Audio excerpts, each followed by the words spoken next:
10,000 টকাৰ যিখন আঁচনি আছিল সেই আঁচনিখন আমি কেতিয়াকৈ আৰম্ভ কৰিম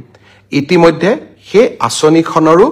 প্ৰথম হিতাধিকাৰীৰ প্ৰথম তালিকাখন জিলা পৰ্যায়ত এই আঁচনিখনৰ হিতাধিকাৰীসকলক চূড়ান্তভাৱে নিৰ্বাচনৰ প্ৰক্ৰিয়া আমি ফেব্ৰুৱাৰী মাহত আৰম্ভ কৰিম ইতিমধ্যে 32 লাখ আই মাতৃক এই আঁচনিখনৰ বাবে আমি প্ৰাৰম্ভিকভাৱে নিৰ্বাচিত কৰিছো আৰু জিলা সমিতিসমূহে এই আঁচনিখনৰ চূড়ান্ত ৰূপ দিব কম বেছি পৰিমাণে মই আশা কৰোঁ যে প্ৰায় 28 পৰা 29 লাখ মাতৃক আমি এই আঁচনিখনৰ সুবিধা দিব পাৰিম ডিআৰই পৰীক্ষাৰ ফলাফলসমূহ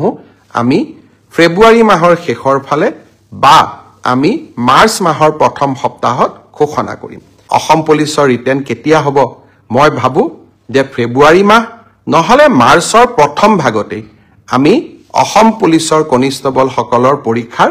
ৰিটেন টেষ্টৰ কাম আমি গ্ৰেজুৱেট টিচাৰ আৰু পোষ্ট গ্ৰেজুৱেট টিচাৰ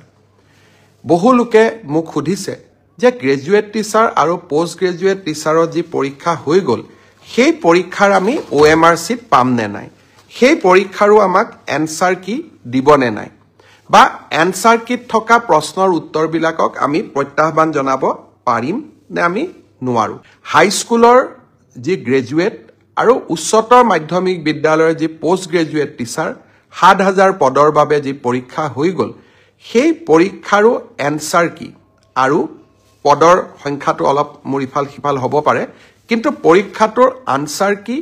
আৰু OMR চিটসমূহ পৰীক্ষাৰ্থীসকলে যাতে পায় তাৰ ব্যৱস্থা অহা এসপ্তাহৰ ভিতৰতে সেৱাই কৰি দিব আৰু স্বচ্ছতাৰ ক্ষেত্ৰত আমি কতো কম্প্ৰমাইজ নকৰাকৈ আমি আগবাঢ়ি যাম চৰকাৰী নিয়োগ পৰীক্ষাত স্বচ্ছতা অনাৰ বাবে আমি প্ৰতিশ্ৰুতিবদ্ধ কেইদিনমান আগতে হৈ যোৱা সাব ইন্সপেক্টৰ পৰীক্ষাৰো OMR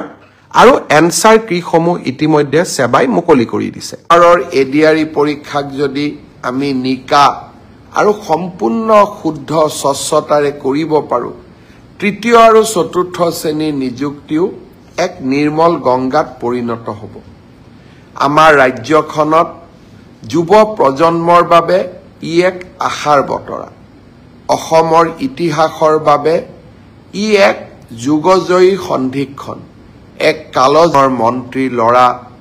বিষয়াৰ লৰা ধনী আধ্যবন্ত পৰিয়ালৰ লৰা ছোৱালী 1 কোটি টকাৰ লৈ উপঢৌকন ৰাকেশ পালৰ দৰে ব্যক্তিৰ সৃষ্টি আৰু অসমৰ দৰিদ্ৰ মধ্যবিত্ত সমাজখনত অগাধ লুণ্ঠন এই কংগ্ৰেছৰ শাসনকালৰ স্বাক্ষৰ আছিল আজি আমাৰ শাসনকালত আমি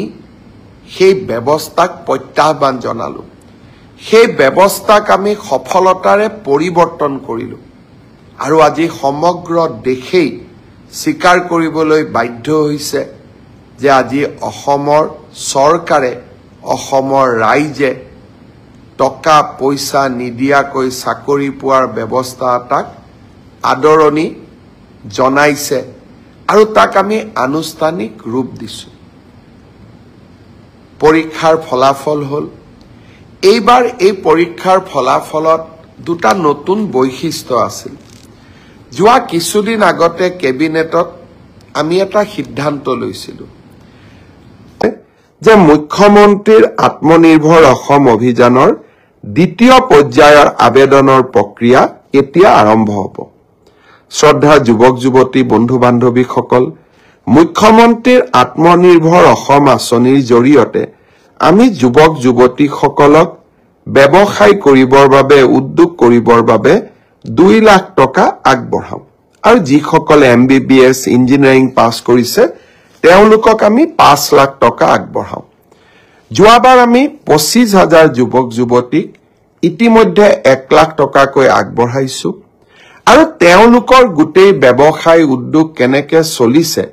তাক সৰজমিন ভাৱে তদন্ত কৰাৰ পিছত 2025 চনত তেওঁলোকক আমি আৰু 1 লাখ টকা দিবৰ বাবে চেষ্টা কৰিম এতিয়া হৈছে নতুনকৈ আবেদন কৰা ইতিমধ্যে 1,54,000 যুৱক যুৱতীয়ে নতুনকৈ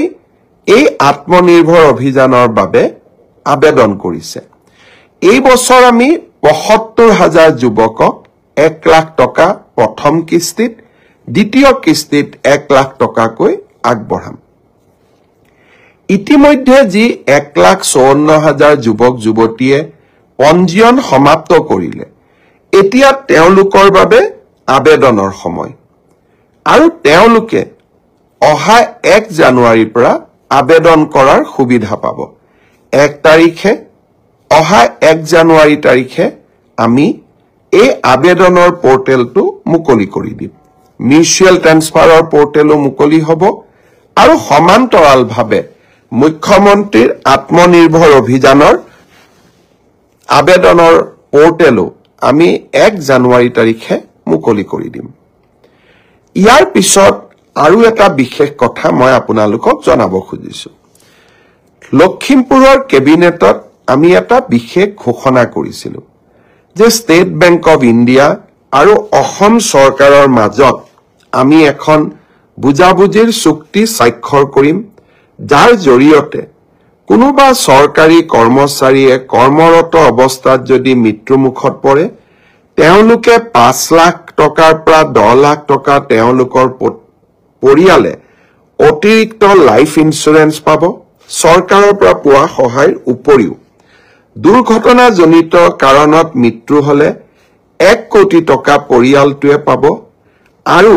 যদি দুৰ্ঘটনাত পাৰ্মানেন্ট ডিজেবল হয়, তেতিয়াও তেওঁলোকে 70 লাখ টকা তেওঁলোকে পৰিয়ালটোৱে লাভ কৰিব। লখিমপুৰৰ কেবিনেট সিদ্ধান্ত হোৱাৰ পিছত আমি বেংকসমূহৰ লগত নিৰন্তৰভাৱে আলোচনা কৰিলো। অহা 1 তাৰিখে, 1 জানুৱাৰী তাৰিখে নতুন বছৰৰ আৰম্ভণিতে state bank of India, union bank of India আৰু আন কেইবাটাও বেংক য'ত নেকি আমাৰ চৰকাৰী কৰ্মচাৰীসকলে দৰমহাৰ লেনদেন কৰে, তেওঁলোকৰ লগত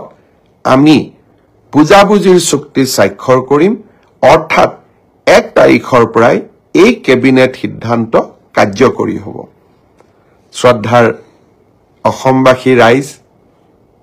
মুখ্যমন্ত্ৰীৰ আত্মনিৰ্ভৰ অভিযান,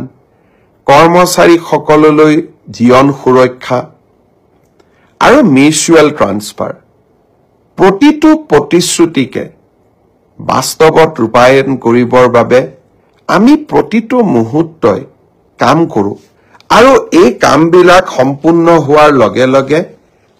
এই কৰ্মযজ্ঞৰ ফচলসমূহ আপোনালোকৰ বাবে লৈ আহোঁ। অহা 1 জানুৱাৰীৰ দিনটোত এনে 3টা কৰ্মযজ্ঞৰ ফচল আপোনালোকৰ ওচৰলৈ